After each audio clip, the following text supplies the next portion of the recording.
Good afternoon, guys. This is Mike over at RV Connection. Today we're going to be taking a look at the 2025 Forest River Salem 22RBS and kind of some basic things that you need to do when you're getting set up and ready for your first camping trip. What we'll do is you'll start out here. You do have an electric tongue jack. It goes up and down very nice and easy. That way you can get off and on your truck really simply. Another thing that you need to check when you come out here and get ready, this is your battery disconnect switch. Unless you are storing this unplugged into power somewhere, you are gonna want this on. Not just when you're plugged into shore power, but also when you're plugged into your tow vehicle. That way your truck's alternator will use its power to go ahead and keep that battery charged for you, as it will when you're plugged into the pedestal. Then you're gonna come over here. Salem's been nice enough to put these electric leveling jacks on. So to level it out front to back, you're gonna come over here, just push this handy dandy button right here, and both sides will come down in tandem together. You don't want to put a lot of pressure on these, so as soon as it hits the ground, you're going to kind of take a look, make sure everything looks good. You may give it a little extra juice, but this is to stabilize your camper. This is not to lift it off the ground. You hear that whine? That means it's made contact. It's got a good load bearing on it. That's ready to go. And then you'll come back here, very similar. It's gonna be the same as the front. You come over here and do the exact same thing.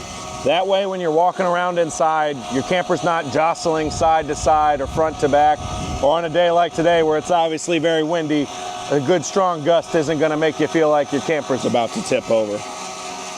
Another thing to note, when you're using these, same as a slide out operation, you're gonna wanna hold that switch for just a second after it makes contact to keep both sides in synchronization with each other.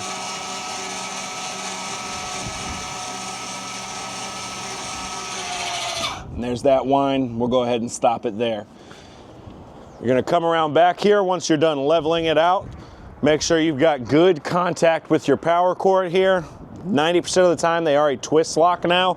So when you twist it, make sure it's got it nice and tight, and then always use your tightening ring here. That'll keep that connection good and steady for you.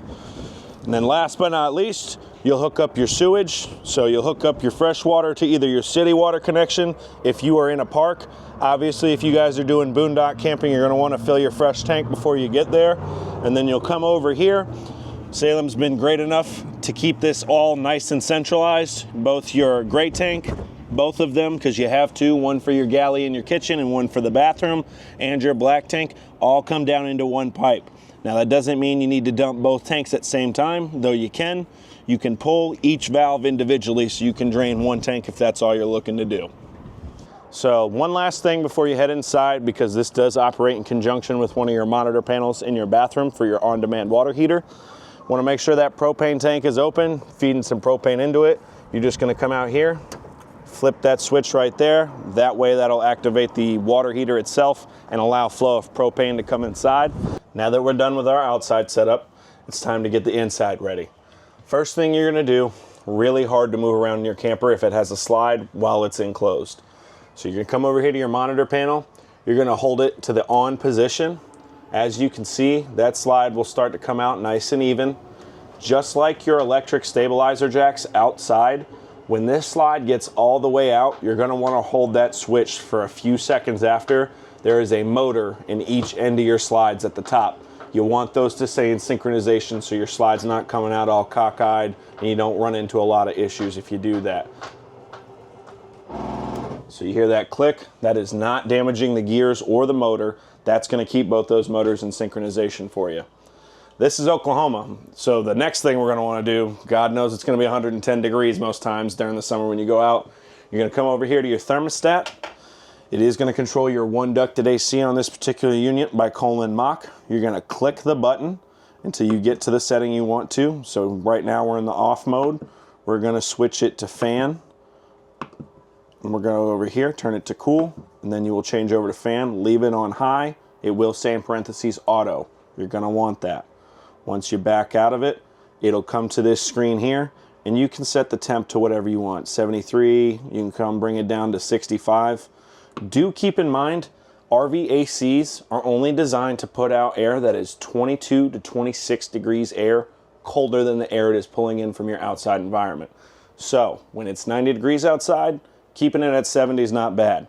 You may need to do some extra things like close your blinds, make sure your doors are good and closed, and then also you may think about getting some heat resistant extra curtains to go over it. Something that not everybody needs, but definitely good to have. Better to need it and have it than not need it and have it than need it and not have it. Once you're done with that, things will start cooling off in here. You're going to want to come in here, make sure anytime you go camping that when you pull up, you don't have any drawers or closets or anything like that hanging open. That way you're not running in, stubbing your leg or anything like that. This is going to be your VersaTilt king bed, so when it's during the day, you're not going to really have this down. But when you're ready to go to bed at night, it's a simple switch over here on the wall. It'll say VersaTilt on it for your bed, and it's just a simple up and down switch. When you're ready to go to bed at night, just like the others, you're going to hold this switch, and that bed will start to come down over there. That way you can stretch out, relax, get some good shut-eye. It is also important to note that while this unit only has one AC on it, Salem went ahead and thought ahead for us. If you'll look up here, certain vent lids that have been installed also double as a spot to put a secondary or third AC. That wiring is already run per that warning label right there. So if you were to add a second AC, it's not going to take a lot of time and labor. You'll just have to buy yourself the AC. When it's time to get up during the day, simply hit the other side of the switch. The electronic motor will go ahead and pull this back up. That way you can move freely about the cabin. It is important to note, this motor is not strong enough to move this bed while you are laying on it. So if you're a little 2-pound Chihuahuas on it, not a huge deal. If you're 90-pound German Shepherds on that, it's not going to move a whole lot and you run the risk of blowing that motor.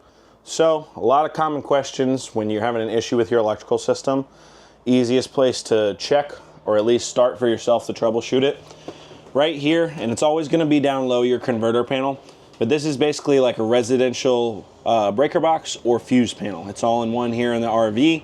Anything that you're going to have to check will be here, and it will be labeled, especially if it's a new one, on which breaker goes to what, as well as which amp fuse goes to what. So if you ever have any electrical issues, first place I check is that. It will always be near the floor of that panel. It will never be up in the wall. It'll either be on the underside of the bed, the lower side of a cabinet, maybe on the wall next to the couch real low, but it'll always be no more than 2 feet from the floor. As you can see right here, it is warming up currently. When it's done, it will display your temperature. Most of them can go up to 125. This one is a Suburban, so it certainly does. When it's done loading, all you'll have to do is pick here whether you want Celsius or Fahrenheit for your temperature match. See now that it's ready. You can go ahead and raise it. Depending on what you want to do, you can lower it. It goes all the way up to 120. So totally up to you guys. But that is how you operate your on-demand water heater. I do recommend cutting it off when you're not using it to avoid any loss of propane that you might not need necessary. Anything else that you guys can think of? Maybe get me some comments. I'd love to show you some more features about this camper. Thank you for taking a look at the 2025 Forest River Salem 22RBS with me, and I hope to see you guys soon.